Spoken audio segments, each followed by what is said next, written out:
ہم تسبیح پر اللہ کا ذکر کر رہے ہیں اور ذکر کرتے کرتے کوئی آدمی آ جائے، ہاں جی کیا حال ہے، آپ کے بچے ٹھیک ہیں، طبیعت ٹھیک ہے اور کاروبار، دانے چل رہے ہیں، یہ کون سا ذکر ہو رہا ہے بھائی؟ دانے، چونکہ انگلی پھرنے کی عادت ہو گئی، اب منہ سے گالی نکالو، جو بھی کرو، دانا گر رہا ہے، یہ تسبیح ہو رہی ہے۔ تو پہلی شرط کو یاد کیجئے، عمل کی قبولیت کی پہلی شرط وہ عمل اللہ کی رضا کے لیے ہو۔ اگر اللہ کی رضا کے لیے ہو، آپ نے سنا شہید، تاجر، سخی، مال بانٹنے والا اور عالم کہاں گیا؟ جہنم میں۔ آئیے ایک اور عمل سنتے ہیں۔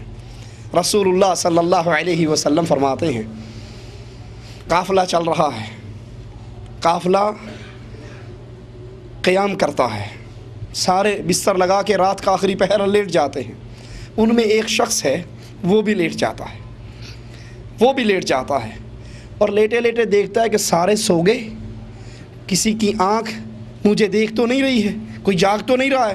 جب اسے یقین ہو جاتا ہے کہ سارے سو گئے، چپ کر کے اٹھتا ہے، وضو کرتا ہے اور مصلی پہ کھڑے ہو کے اپنے رب کے لیے نماز شروع کر دیتا ہے۔ اللہ اس کے عمل کو دیکھ کر اپنے عرش پہ مسکراتا ہے۔ 2 رکعتیں اگر اس نے نماز پڑھی، اس کا یہ چھوٹا سا عمل اللہ کو اتنا پیارا لگا، اس کی یہ ادا اتنی اچھی لگی، اس عمل کو دیکھ کر اللہ مسکرا دیتا ہے۔ شہادت کا عمل برباد، دعوت کا عمل برباد، اللہ کے لیے مال خرچ کرنے کا عمل برباد، اس میں ریاکاری ہے، اور اگر ریاکاری نہ ہو، دکھلاوا مقصود نہ ہو، اللہ کی رضا مقصود ہو، تو 2 رکعتیں اس کو دیکھ کر مالک خوش ہو جاتا ہے۔ حدیث میں آتا ہے ایک شخص قیامت کے دن آئے گا، اس کے انبار، نیکیوں کے انبار میں کھجوروں کا ڈھیر ہوگا، وہ کہے گا اللہ اتنی کھجوریں تیرے نام پہ میں نے تو کبھی نہیں دی، یہ کہاں سے آ گئی؟ مالک کہے گا کیا تو نے میری رضا کے لیے فلاں دن ایک فقیر کو آدھی کھجور دی تھی؟ وہ کہے گا ہاں وہ آدھی کھجور تو مجھے یاد ہے۔ کہا تو نے اخلاص کے ساتھ میری رضا کے لیے دی تھی، میں اس آدھی کھجور کی پرورش کرتا رہا، یہ سارا ڈھیر اسی کا ہے۔ چھوٹا سا عمل، چھوٹا سا عمل، لیکن اگر اللہ کی رضا مقصود ہے، اللہ کو راضی کرنے کے لیے ریاکاری کے جذبے سے خالی ہو کر صرف اللہ کی رضا کے لیے عمل کرتے ہو، تو وہی عمل جنت میں جانے کا سبب بن جاتا۔ عائشہ فرماتی ہے رضی اللہ تعالی عنہ، ایک عورت آئی مانگنے والی، مجھ سے سوال کیا، میرے پاس کچھ بھی نہیں تھا، صرف ایک کھجور تھی، میں نے وہ ایک کھجور ہی اس کو دے دی، اس کے ساتھ 2 بچیاں تھیں، اس عورت نے اس ایک کھجور کو آدھی آدھی کیا اور 2 بچیوں کے منہ میں ڈال دی۔ کوئی بڑا عمل کیا اس نے؟ کوئی جان مروائی، گردن کٹوائی، مار کا لڑا؟ کہنے لگی میں بڑی حیران ہوئی، اور میں نے رسول اللہ صلی اللہ علیہ وسلم جب آئے ان کو یہ قصہ بتایا، کہا اسی عمل سے اللہ نے راضی ہو کر اس کو جنت دے دی ہے۔ چھوٹا سا عمل جنت میں جانے کا سبب بن جاتا ہے اگر وہ عمل اللہ کی رضا کے لیے کیا جائے۔ رسول اللہ صلی اللہ علیہ وسلم تشریف فرما، ایک شخص داخل ہوا، آپ نے کہا کوئی دیکھنا چاہے جنتی کو، یہ آنے والا جنتی ہے۔ وہ آیا، اگلا دن پھر ہوا، آپ نے کہا جنتی آ رہا ہے، کسی نے دیکھنا ہے تو دیکھ لو، پھر وہی آیا، تیسرے دن پھر وہی آیا۔ ایک صحابی اس کے مہمان بن کے اس کے ساتھ اس کے گھر چلے گئے، دیکھوں تو صحیح کرتا کیا ہے۔ 3 دن اس کی مہمان نوازی میں رہے، 3 دن تک کوئی خاص عمل نظر نہیں آیا، جو عام صحابہ کرتے تھے وہ بھی کرتا تھا۔ چلنے لگے تو کہا اصل بات یہ ہے کہ میں نے رسول اللہ صلی اللہ علیہ وسلم سے تیرے لیے جنت کی خوشخبری سنی تھی، میں دیکھنے آیا تھا تو کیا سپیشل عمل کرتا ہے۔ کہنے لگا میں کوئی خاص عمل مجھے تو یاد نہیں ایسا، ہاں ایک عمل ہے، دیکھو شہادت کو بھی سامنے رکھو، دعوت دین کو بھی سامنے رکھو، مال خرچ کرنے کو بھی رکھو، اور اس ایک چھوٹے سے عمل کو بھی رکھو۔ اس عمل میں ریاکاری تو شہادت بھی برباد، اور چھوٹے سے عمل میں ریاکاری نہیں، اللہ کو راضی کرنے کے لیے خاص، تو پھر وہ چھوٹا سا عمل جنت میں جانے کا سبب نبی نے 3 دن تک گارنٹی دی۔ کہا ایک چھوٹا سا عمل مجھے یاد ہے، جب بستر پہ لیٹتا ہوں اپنے دل کو پاک اور صاف کر کے لیٹتا ہوں اور یہ کہتا ہوں اللہ جس نے مجھ پر زیادتی کی میں ساروں کو معاف کرتا ہوں، میرے دل میں کسی کے خلاف نفرت نہیں ہے۔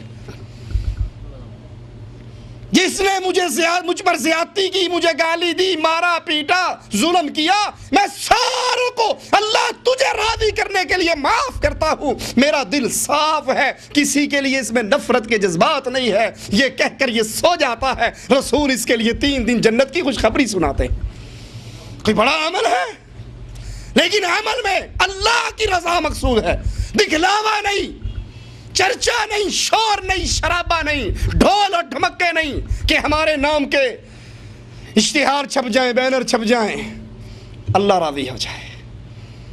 اگر اللہ کو راضی کرنا چاہتے ہو تو چھوٹے چھوٹے عمل آپ کی اور میری جنت میں جانے کا سبب بن سکتے ہیں، اور اگر یہ پوائنٹ نہیں ہے تو بڑے سے بڑے عمل کر لو، عملوں کو سٹاک کر لو، اعمال اکٹھے کر لو، ان میں ریاکاری ہوگی تو وہ سارے اعمال ریت کے ذرات کی طرح اڑا دیے جائیں گے۔ دوسری شرط عمل کی قبولیت کے لیے اللہ کی رضا۔ صرف اللہ کی رضا سے کام نہیں چلتا، لازمی ہے اللہ کی رضا بھی ہو اور وہ عمل سنت محمد کریم صلی اللہ علیہ وسلم کے مطابق بھی ہو۔ اللہ کو بھی راضی کرنا ہے، اور پھر مرضی آپ کی اور میری نہیں، جیسے چاہے کر لیں، جو چاہے کر لیں، بس اللہ کو راضی کرنا ہے۔ اب ساری رات اندھیرے کر کے ضربے مارتے رہو، ٹکرے مارتے رہو، درباروں کا طواف کرتے رہو، غیر اللہ کو پوچھتے رہو، اور سمجھو جی بس اللہ کو راضی کرنے کے لیے دیکھو میں کیا کچھ کر رہا ہوں۔ شرط یہ ہے اللہ کو راضی کرنا، ایک شرط عمل کی قبولیت کی، دوسری شرط یہ عمل میڈ ان انڈیا ہے، میڈ ان پاکستان ہے، میڈ ان دیوبند ہے، میڈ ان بریلی ہے، میڈ ان رائمنڈ ہے، یا مدینے والی سرکار کا حکم ہے۔ اگر اس عمل پہ دنیا جہان کے مولویوں کے ٹھپے ہیں، امام اعظم قائد اعظم محمد کریم کی مہر نہیں ہے، یہ عمل برباد ہے، قبول نہیں ہوگا۔ مثال دے کے سمجھا دوں، یہ آپ نے سعودیہ میں دیکھا، پیپسی کی مشین لگی ہوئی ہے روڈ کے اوپر، دیکھتے ہو 1 ریال ڈال کے پیپسی نکال لیتے ہو۔ کبھی اس کے اندر انڈیا والا روپیہ ڈال کے پیپسی نکال لیا آپ نے؟ کئیوں نے کوشش تو کی ہوگی جب نئے نئے آئے ہوں گے کہ ریال 16 روپے کا ہے تو یہ 1 روپے سے نکل آئے۔ پاکستان کا روپیہ ڈالو، انڈیا کا روپیہ ڈالو، پیپسی نکلے گی؟ نہیں نکلے گا۔ کیوں؟ کیونکہ اس کے اندر کمپیوٹر رائزڈ ایک ٹھپا لگا ہوا ہے حکومت سعودی عرب کا، جو اس ٹھپے کے مطابق نوٹ آئے گا وہ کمپیوٹر اس کو چیک کرے گا، ٹیلی کرے گا، اس کے مطابق ہوگا تو بٹن سارے لال ہو جائیں گے، بھی جو مرضی بوتل نکال لے، اور اگر اس کے مطابق نہیں ہوگا تو وہ کمپیوٹر پھینک کے مارے گا، پکڑ اپنے روپے کا، پیپسی لینے کے لیے آیا اور اس کے مطابق ہے نہیں۔ یہ مملکت سعودی عرب ہے، اللہ اس حکومت کی حفاظت فرمائے، اس ملک کی حفاظت فرمائے، یہاں کے علماء کی حفاظت فرمائے، یہاں کے امن کی حفاظت فرمائے، یہاں کے حکام کی حفاظت فرمائے۔ اب اس مشین میں ایک سیٹ اپ ہے کہ اس سعودی عرب کے اندر نہ بابا جناح کا نوٹ چلے گا، نہ بابا گاندھی کا نوٹ چلے گا، یہاں چلے گا تو ملک فہد کا چلے گا، ملک عبداللہ کا چلے گا، اس کا وہ نوٹ لے کر آؤ۔ یہاں پہ سکہ سعودی حکومت کا چلتا ہے، اور لوگوں قیامت کا دن ہوگا، وہاں پہ سکہ نہ پیر کا، نہ فقیر کا، نہ مولوی کا، نہ امام کا، سکہ ہوگا تو محمد الرسول اللہ کا۔ میزان اکبر، سب سے بڑا ترازو محمد الرسول اللہ صلی اللہ علیہ وسلم۔ محمد فرق بین الناس، نہ 4 امام، نہ 12 امام، نہ دلی والے، نہ بریلی والے، نہ رائمنڈ والے، نہ دیوبند والے، نہ ملتان شریف والے، نہ پاک پتن شریف والے، یہاں ایک ہی شریف کا ذکر ہو رہا ہے اور وہ محمد الرسول اللہ ہے۔ محمد فرق بین الناس۔ جنت کا دروازہ کھلوانا چاہتے ہو تو چابی کیا ہے؟ اپنے ہر عمل پہ مہر لے کر آؤ، محمد الرسول اللہ صلی اللہ علیہ وسلم۔ عمل کی قبولیت کی دوسری شرط، آپ کا وہ عمل اپنی مرضی سے ہے، پیر کی مرضی سے ہے، شیخ کی مرضی سے ہے، امام کی مرضی سے ہے، یا امام الانبیاء محمد کی مرضی سے ہے صلی اللہ علیہ وسلم۔ اگر نبی کی مرضی ہے تو چھوٹا سا عمل بھی کافی ہے، اللہ قبول کر لے.